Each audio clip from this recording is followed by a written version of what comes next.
బైబిల్లోని బంగారు మాటలకి మిమ్మల్ని ప్రేమతో ఆహ్వానిస్తున్నాను. పరిశుద్ధ గ్రంథం నుండి మొదటి దినవృత్తాంతములు 12వ అధ్యాయము 18వ వచనం చదువుకుందాము. దినవృత్తాంతములు మొదటి గ్రంథము 12వ అధ్యాయము 18వ వచనం.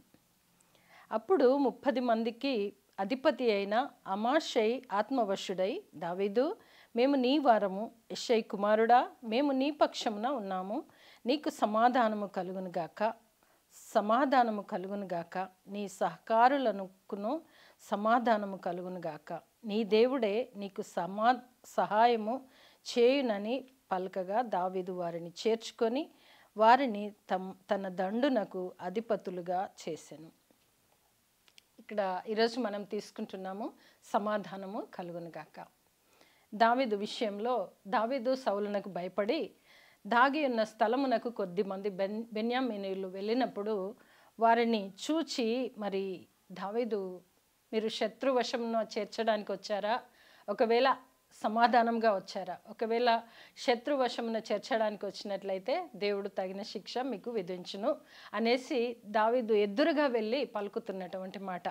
అప్పుడు ఆ 30 మందిలో అధిపతి అయిన అమాషై ఆత్మవశుడై, దేవుని ఆత్మ అతనికి ప్రేరేపించబడి అతను పలుకుతున్నటువంటి మాట ఏంటంటే, దావీదు, మేము నీ వారమయ్యా, మేము యెషై కుమారుడా, మేమందరము నీ పక్షమున యుద్ధం చేయడానికి వచ్చాం, మేము సమాధానముతో వచ్చాము అని దావీదుకు తెలుపుతున్నటువంటి మాటలు. దావీదైతే సౌలునకు భయపడి తను దాగి ఉన్న స్థలముకే దేవుడు 30 మందిని పంపించినట్లుగా మనం చూస్తుంటున్నాం.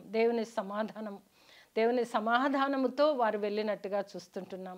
దావీదు యొక్క పలుకులు ఎప్పుడైతే, ఆయన యొక్క మాటలు ఎప్పుడైతే విన్నారో, ఈ 30 మందిలో ఒకరైనటువంటి అమాషై ఆత్మవశుడై, దావీదు, మేమంతా నీ వారము, యెషై కుమారుడా, ఆయనను పిలుస్తున్నటువంటి పిలుపు చూడండి. మొదటనేమో దావీదు అని పిలిచారు, ఆ తర్వాతనేమో యెషై కుమారుడా, మేము నీ పక్షమున ఉన్నాము, మేమంతా కూడా నీ పక్షమున ఉన్నాము, నీ ఒంటరిగా దాక్కుని ఉన్నావే, మన దేవుడు గొప్ప దేవుడు, మన దేవుడు నీకు సహాయంగా ఉండడానికి, మా 30 మందిని నీ పక్షముగా ఉండడానికి దేవుడు మమ్మల్ని పంపించాడు, మేము నీ వారము, నీ పక్షమున ఉన్నాము కనుక నీకు సమాధానము కలుగునుగాక.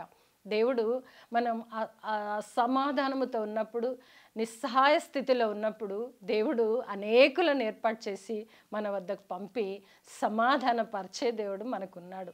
కనుక వారు ఆత్మవశులై, అమాషై అనునతను ఆత్మవశుడై చెప్పుచున్నటువంటి మాటలు, దావీదు, యెషై కుమారుడా, మేమంతా నీ పక్షంన ఉన్నాము, నీకు సమాధానము కలుగునుగాక, సమాధానము కలుగునుగాక అని 2 సార్లు చెప్పడం చూస్తున్నాం. నీ సహకారులకును సమాధానం, ఆయనతో దావీదుతో ఉన్నటువంటి, దావీదును వెంబడిస్తున్నటువంటి సహకారులకు కూడా సమాధానం. నీకే కాదు, నీ సహకారులకు కూడా సమాధానం. ఎందుకంటే మనమందరము దేవుని నమ్ముకొని ఉన్న బిడ్డలం కనుక దేవుడే మనకు సహాయకుడు, సమాధానకరుడు అని చెప్తూ ఉంటాము. కనుక ఎప్పుడైతే మనము అసమాధానము చేత నిస్సహాయ స్థితిలో ఉంటామో, దేవుడు ఒక్కరిని కాదు, ఇద్దరిని కాదు, 30 మందిని పంపించి ఆదుకున్నట్లుగా దావీదు పరిస్థితిని మనం చూస్తున్నాం. గుహలో దాక్కున్నాడు, ఆయన ఒంటరిగా ఉన్నాడు, సౌలునకు భయపడినాడు. మనుషులకు కాదు భయపడేది, దేవునికి భయపడి ఆయన దేవునికి భయపడుతూ సౌలును బెదిరించక దాక్కొని ఉన్న సమయంలో దేవుడు సమాధానానికి సూచనగా 30 మందిని పంపినట్లుగా మనం చూస్తుంటున్నాం. వారందరూ కూడా చెప్పుచున్న మాట, ఆయన ఆత్మవశుడై చెప్పుచున్నాడు. అమాషై అనునతను ఆత్మవశుడై చెప్పిన మాట, సమాధానము కలుగునుగాక. నీకే కాదు, నీ సహకారులందరికీ కూడా సమాధానము కలుగునుగాక అని పలకగా, దేవుడే నీకు సమాధానము కలుగచేయునుగాక అని చెప్పుచున్నటువంటి మాటలు. దావీదునకు విశ్వాసం ఉంది, నిరీక్షణ ఉంది.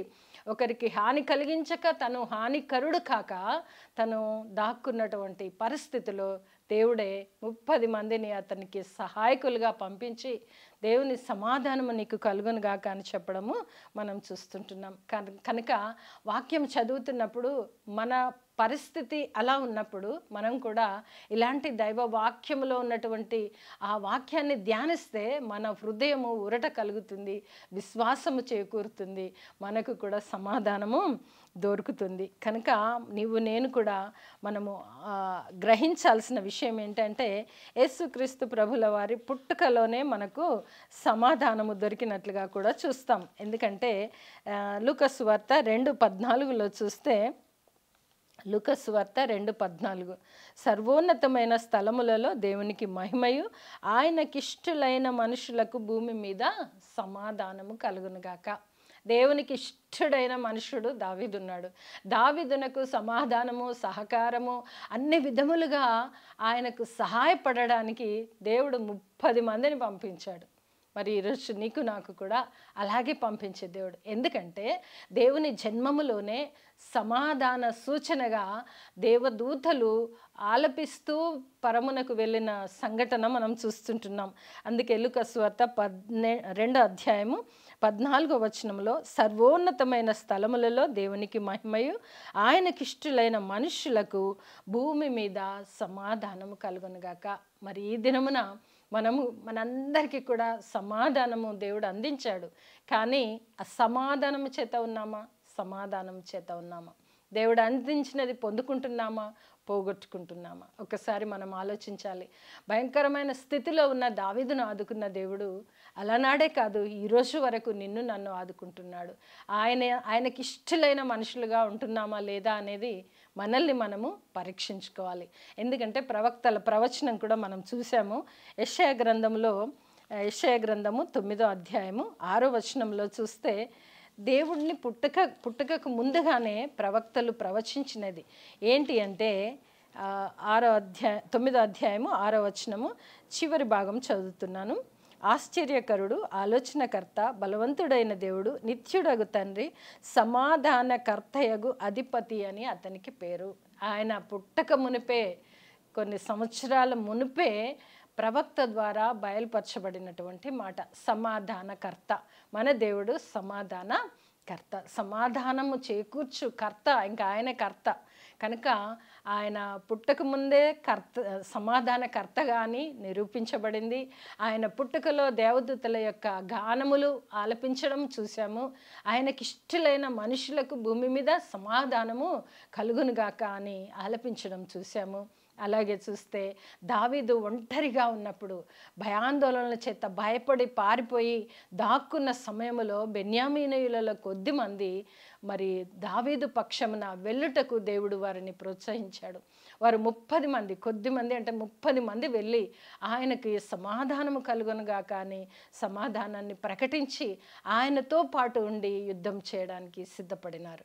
కనుక ఈరోజు నీవు నేను కూడా ప్రతి సమస్యలు మనకు ఉండొచ్చు, కానీ దేవునికి ఇష్టలైన మనుషులకు భూమి మీద సమాధానము కలుగునుగా. కానీ ముందుగానే దేవుడు మనకు సమాధానాన్ని ప్రకటించాడు.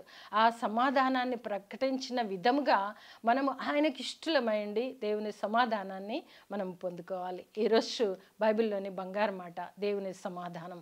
సమాధానమునకు కర్త ఆయనే. కనుక ఆయనకి ఇష్టలై ఉన్నప్పుడు దేవుని సమాధానం మనం పొందుకుంటాం. అట్టి కృప ప్రభు వలన మనకు కలుగునుగాక. ఆమేన్.